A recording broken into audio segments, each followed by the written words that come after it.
लो भाई, हरियाणा सरकार का एक और बड़ा ऐलान।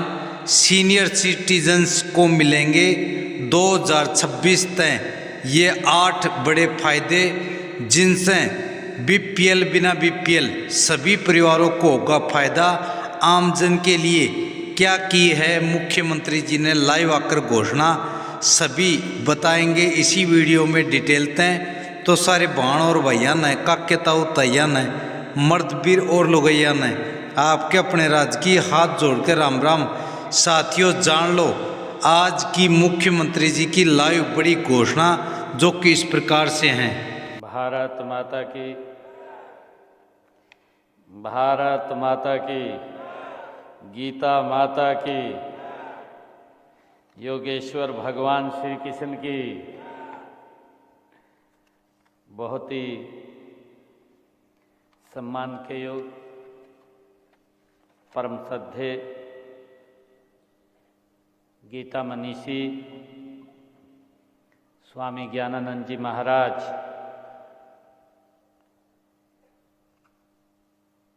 आज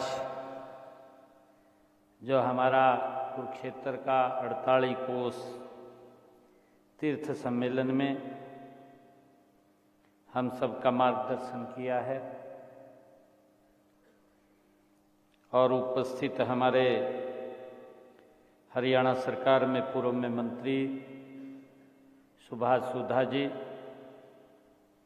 कुरुक्षेत्र यूनिवर्सिटी के हमारे वाइस चांसलर सोमनाथ सचदेवा जी, कुरुक्षेत्र डेवलपमेंट बोर्ड के हमारे मानद सचिव उपेंद्र सिंगल जी,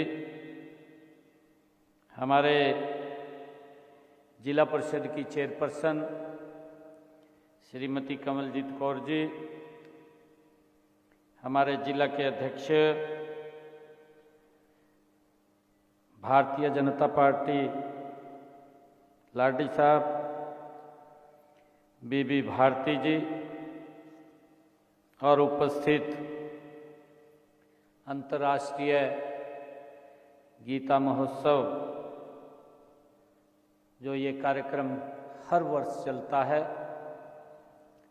और उसी बीच में हमारे 48 कोस की जो तीर्थ सम्मेलन है, जो हमारे पवित्र तीर्थ हैं, उनकी समितियों के पदाधिकारी, आप सबका मैं यहाँ उपस्थित होने पर सभी का बहुत बहुत स्वागत करता हूँ, आप सबका अभिनंदन करता हूँ।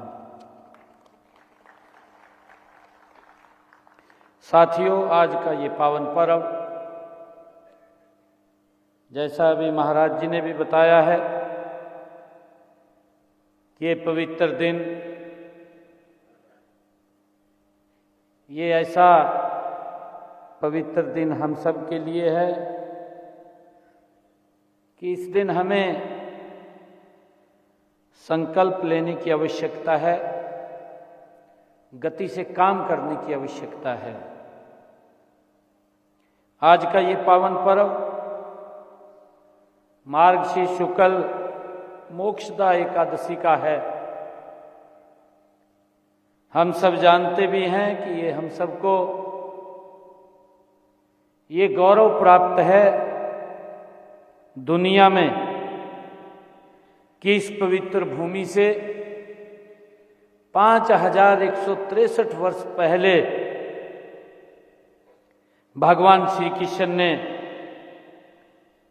अर्जुन के माध्यम से मानव मात्र को गीता का, कर्म का, ज्ञान का संदेश दिया,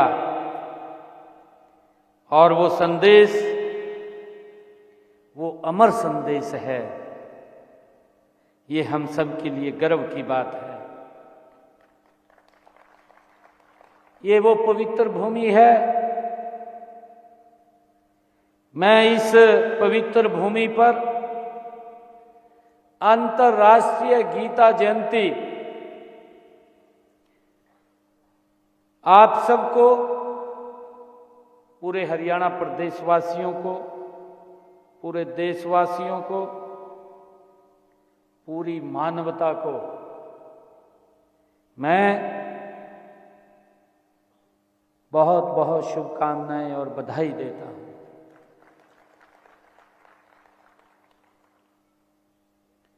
और भगवान से प्रार्थना भी करता हूं, योगेश्वर भगवान श्री कृष्ण से, कि वह आप सबके जीवन को ज्ञान के उसी आलोक से आलोकित करे जिससे भगवान श्री कृष्ण ने मोहग्रस्त अर्जुन को कर्म योग के लिए प्रेरित किया था। ये वही पवित्र भूमि है। साथियों, मेरा परम सौभाग्य है कि आज गीता जयंती पर मुझे 48 कोस के तीर्थों के जो हमारे समितियों के माननीय सदस्य हैं, हमारे माननीय पदाधिकारी हैं, जो 48 कोस के इस क्षेत्र में फैले हुए हैं, आज इस एक ही सभागार में सभी तीर्थों के मुझे दर्शन हो रहे हैं। ये मेरे लिए बड़े परम सौभाग्य की बात है। मैं सभी तीर्थों से आए हुए हमारे संतगण, हमारे समितियों के सभी पदाधिकारीगण और सभी तीर्थों को मैं दंडवत प्रणाम करता हूं, आप सबको नमन करता हूं। साथियों, ये धर्म क्षेत्र कुरुक्षेत्र पिछले 17 दिनों से गीता प्रेमी सज्जन श्रद्धालु 10वें अंतर्राष्ट्रीय गीता महोत्सव का यहां आनंद ले रहे हैं। हमने यहां पर भी देखा है कि जो हमारा क्राफ्ट मेला है, उस क्राफ्ट मेले में हमारे देश के जो जिनके पास कौशल है, ऐसे सब लोगों ने अपने अपने प्रोडक्ट बना करके इस मेले के अंदर उसकी शोभा बढ़ा रहे हैं। आम व्यक्ति तक वो पहुंच रही है और इसी मेले में दुनिया भर के क्राफ्टिस्ट वो भी अपनी दुकान इस मेले के अंदर लेकर के आए हैं। मैं उन सब का स्वागत भी करता हूं, उन सबका धन्यवाद भी करता हूं। और मुझे खुशी है, अंतर्राष्ट्रीय गीता जयंती महोत्सव हर जिले में गीता के स्वर भी गूंज रहे हैं। जिला स्तर पर भव्य कार्यक्रमों का आयोजन हुआ है। एक साथ मनाया जाने वाला यह महोत्सव धार्मिक, सांस्कृतिक, कला एवं संस्कृति का एक अनुपम उदाहरण है। साथियों, हम सब जानते हैं, देश के कर्मयोगी प्रधानमंत्री आदरणीय नरेंद्र मोदी जी ने 2014 में कुरुक्षेत्र जब उनका आगमन हुआ था, 2014 में आदरणीय प्रधानमंत्री जी ने इसी पवित्र भूमि से ये बात कही थी कि कुरुक्षेत्र को गीता स्थली के रूप में पहचान दिलाने के लिए हम हर संभव प्रयास करेंगे।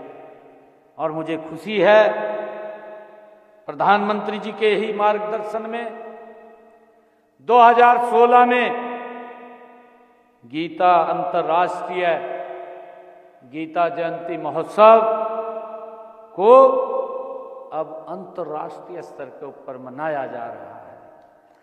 ये हमारे लिए गर्व की बात है। मैं आपके बीच में हमारे ऐसे प्रतिनिधि यहां बैठे हैं, ऐसे संतगण यहां बैठे हैं जो इस 48 कोस से जुड़े हुए हैं। महाभारत कालीन प्राचीनतम हमारी संस्कृति के साथ आप जुड़े हुए हैं और उसका जीर्णोद्धार लगातार आप देख रहे हैं। जब से अंतर्राष्ट्रीय गीता जयंती महोत्सव मनना शुरू हुआ है, हर वर्ष इसकी संख्या निरंतर बढ़ती जा रही है। हर वर्ष दुनिया में गीता का विचार, गीता का संदेश फैलता हुआ जा रहा है। ये हमारे लिए बड़े गर्व की बात है। साथियों, हम सब देख रहे हैं कि हमारे लिए ये बड़े गर्व की बात भी है कि आदरणीय प्रधानमंत्री जी ने जब से देश के प्रधान सेवक के रूप में जिम्मेवारी ली है, हमारे जो तीर्थ स्थल थे वो तीर्थ स्थल भी विलुप्त होते जा रहे थे। हम देख रहे हैं। एक समय था, मेरे ध्यान में है कि हमारे यहां ज्योतिसर में जिस पवित्र वट के वृक्ष के नीचे भगवान श्री कृष्ण ने सर्व मानव जाति के लिए ज्ञान का संदेश दिया, कर्म का संदेश दिया, उसकी स्थिति भी अगर आप लोग देखेंगे, थोड़ा पीछे हट करके 1998 की मैं बात करूं तो वट के वृक्ष की स्थिति क्या थी, आप ध्यान करिए। परंतु इस विषय को अटल बिहारी वाजपेयी जी देश के प्रधानमंत्री थे, लोकसभा के अंदर उठाया गया और अटल जी ने स्पेशल पैकेज उसके जीर्णोद्धार के लिए दिया। आज आप देख रहे हैं कि हमारी जो सांस्कृतिक धरोहर है, जिस धरोहर को परम श्रद्धे स्वामी ज्ञानानंद जी महाराज इसको दुनिया में फैलाने का काम कर रहे हैं, ये हमारे लिए गर्व की बात है। साथियों, आदरणीय प्रधानमंत्री जी ने हमारी सांस्कृतिक धरोहर को ऊंचा उठाने के लिए, इसको मजबूत करने के लिए पिछले 11 वर्षों में गति से काम किया है। आप देख रहे हैं कि अगर जिस पवित्र भूमि पर भगवान श्री कृष्ण ने गीता का संदेश दिया हो, उस पवित्र भूमि पर महाभारत कालीन अनुभव केंद्र, जिसके ऊपर 250 करोड़ रुपया लगा, ये दुनिया में एक अनोखा केंद्र बनाने का काम वो देश के यशस्वी प्रधानमंत्री और हमारी डबल इंजन की सरकार ने किया है। और मुझे खुशी है कि आदरणीय प्रधानमंत्री जी 25 तारीख को उसी स्थल के ऊपर आकर के वहां पर जो भगवान श्री कृष्ण का जो संदेश देता है धर्म अधर्म का पवित्र पंजन्य, उसका लोकार्पण भी, अनुभव केंद्र का विजिट भी आदरणीय प्रधानमंत्री जी ने किया है। साथियों, साथ ही उन्होंने हर व्यक्ति को गीता के जुड़ने का संदेश भी उसी पवित्र भूमि से दिया। और उसके बाद आदरणीय नरेंद्र मोदी जी ने इस भूमि से जुड़ने का संदेश कर्नाटक के उडुपी से दिया। 25 तारीख के बाद आप देखना, 25 नवंबर को प्रधानमंत्री जी यहां आते हैं, यहां संदेश दिया, और उसके बाद कर्नाटक में उडुपी में संदेश दिया। आदरणीय प्रधानमंत्री जी ने कल मन की बात के कार्यक्रम में दुनिया को इस पवित्र स्थल का संदेश दिया है कि लोग यहां आकर के इसके साथ जुड़े। यह हम सब की बड़ी जिम्मेवारी है। हमारे जो तीर्थ स्थलों के यहां समितियों के पदाधिकारी आए हैं, हम सब की ये बड़ी जिम्मेवारी है। अब हमारे ऊपर और ज्यादा कंधों के ऊपर वजन रहेगा कि लोग दुनिया से किसी भी कोने से आएंगे, उनके मन में बड़ी जिज्ञासा रहती है भगवान श्री कृष्ण ने इस तीर्थ पे क्या संदेश दिया है।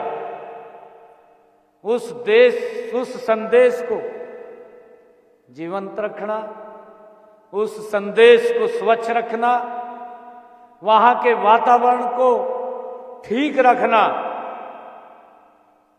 ताकि लोग कहीं से भी आए और इसकी चर्चा यहां आकर के फिर वहां उसकी चर्चा वो लोगों के बीच में करे। ये जिम्मेवारी ये हम सब की है। साथियों, हम देख भी रहे हैं आदरणीय प्रधानमंत्री जी ने जिसकी मैंने बात की है कि हमारे जो तीर्थ स्थल हैं, उन तीर्थ स्थलों का पिछले 11 वर्षों में किस गति से विकास हुआ है।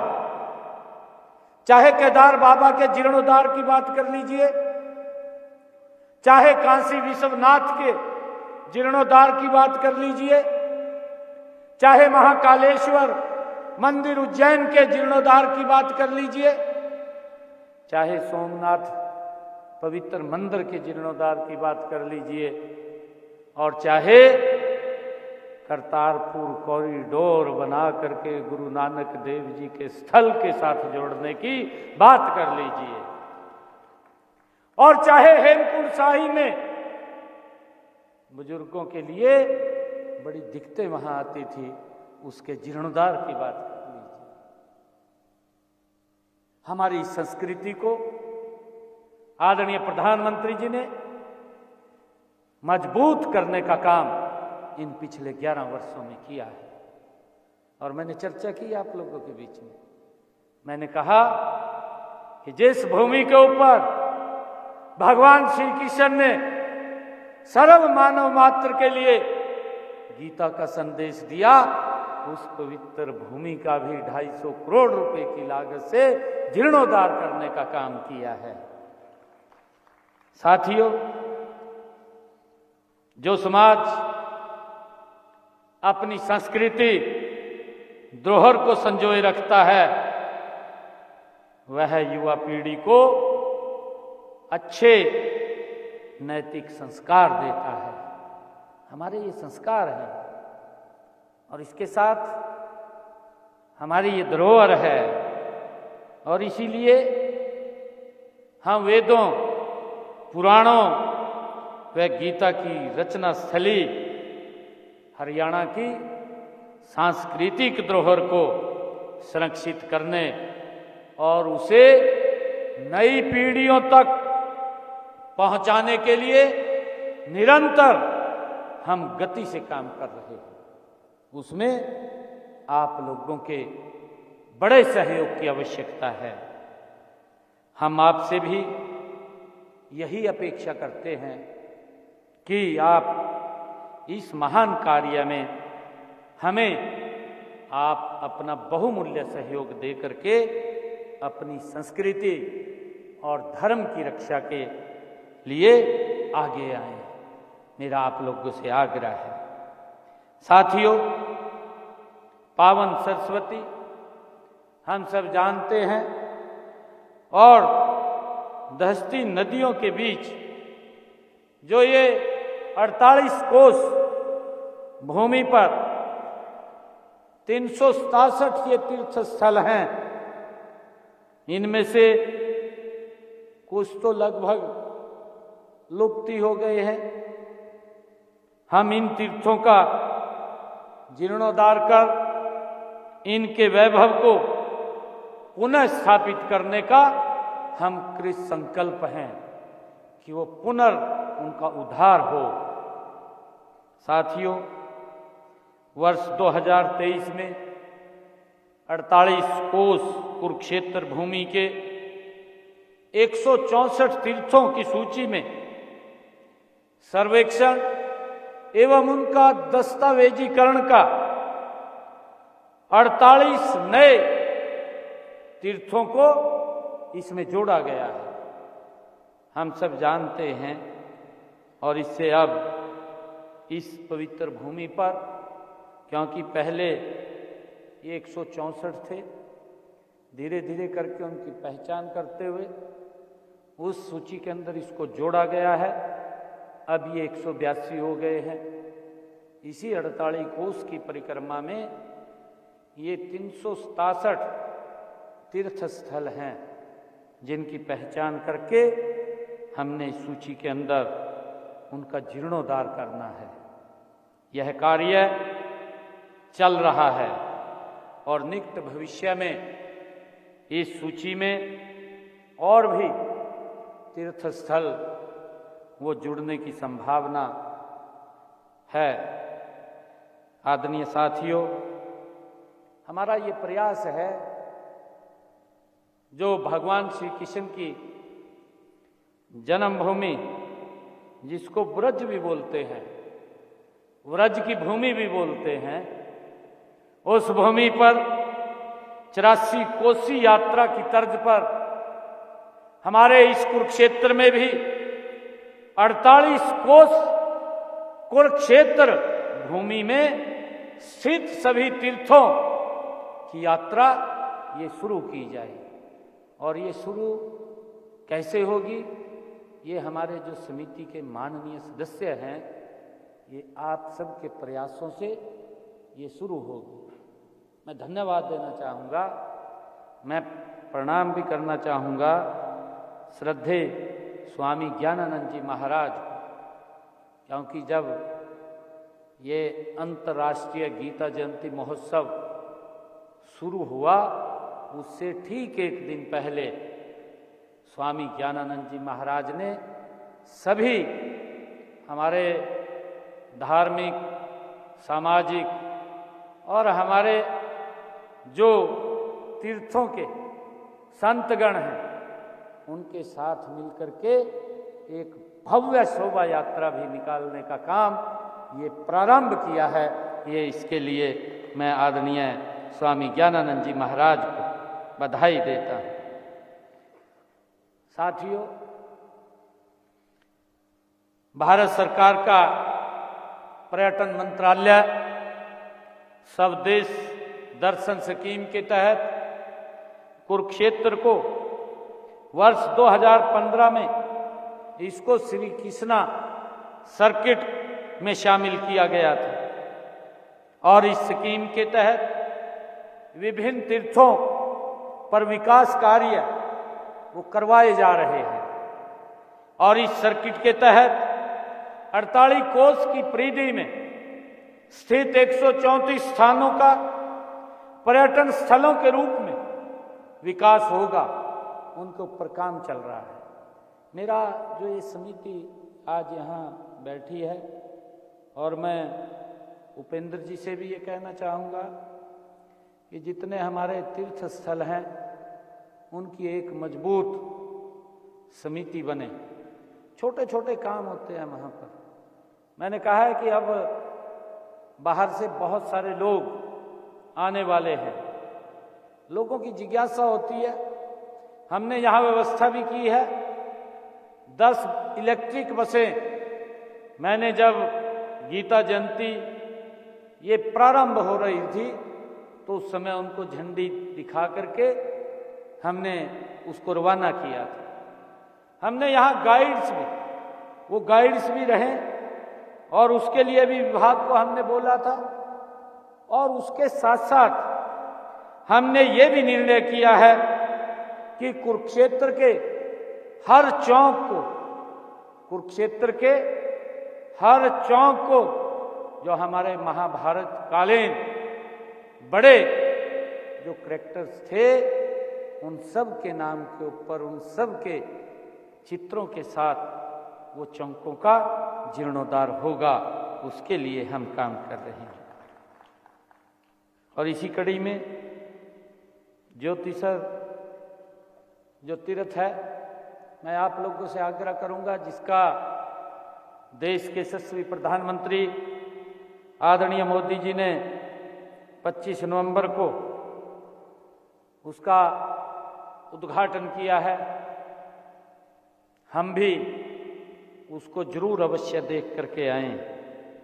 एक इतनी महाभारत से थीम पर आधारित ये अनुभव केंद्र हमारे यहाँ पर बना है, जिससे हमारे आने वाली पीढ़ियों को उससे प्रेरणा भी मिलेगी।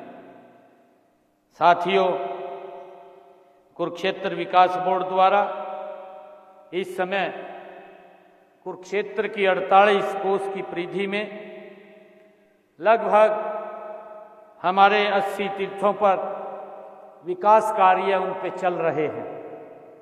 अन्य तीर्थों के जीर्णोद्धार के लिए भी हम और उसको आगे बढ़ाने वाले हैं।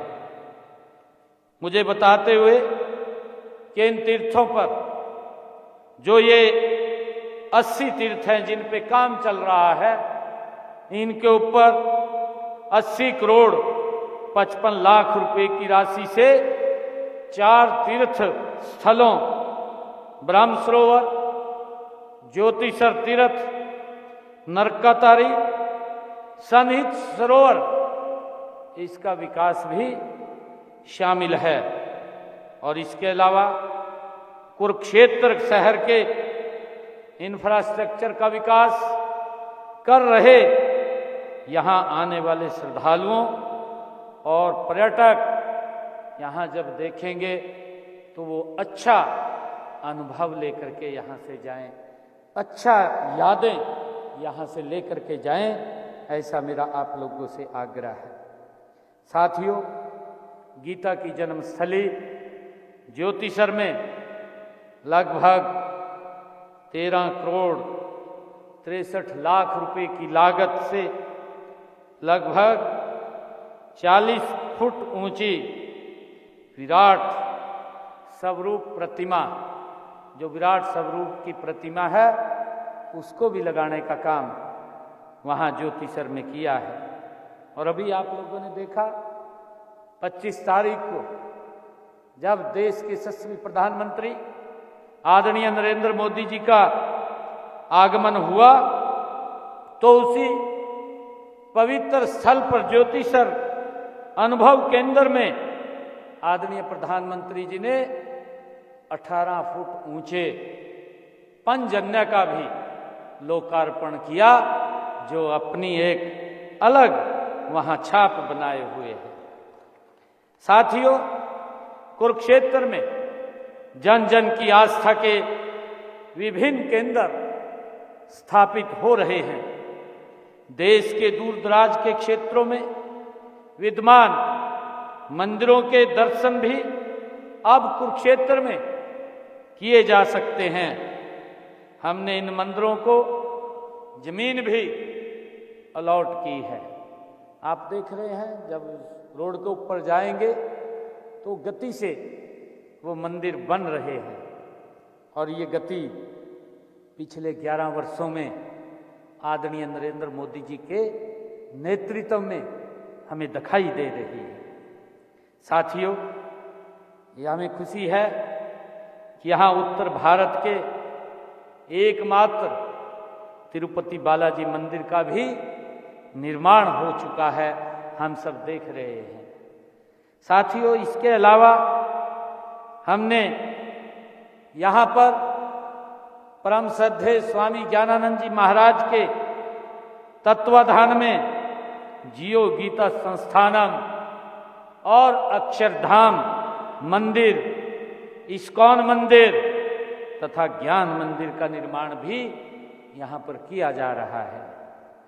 साथियों, निश्चित तौर पर इन सभी संस्थाओं का निर्माण पूरा होने पर कुरुक्षेत्र को राष्ट्रीय एवं अंतर्राष्ट्रीय स्तर पर एक अलग पहचान मिलेगी।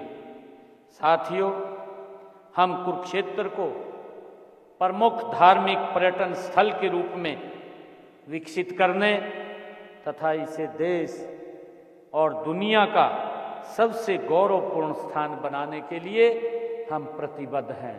और मेरा आप लोगों से आग्रह है कि हमारी जो समितियां हैं इसमें अपना महायोगदान दें, चाहे स्वच्छता को लेकर के है, चाहे वहाँ की सुंदरता को लेकर के है, क्योंकि जो भी तीर्थ वो वहाँ उसकी आओ बहा अलग होती है, तो उससे गांव का सम्मान और गांव के लोगों का सम्मान ऊंचा होता है।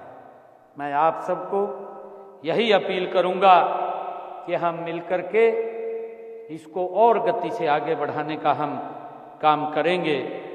मैं इस 48 कोष सम्मेलन में पधारे सभी हमारे तीर्थ समितियों के माननीय अध्यक्षगण, सभी संत महात्माओं और सभी तीर्थों के प्रतिनिधियों और गीता प्रेमी श्रद्धालुओं का मैं पुनः एक बार फिर अभिनंदन करता हूं, आप सबका स्वागत करता हूं और इन्हीं शब्दों के साथ मैं अपनी वाणी को विराम देता हूं और यहाँ पधारने पर आप सब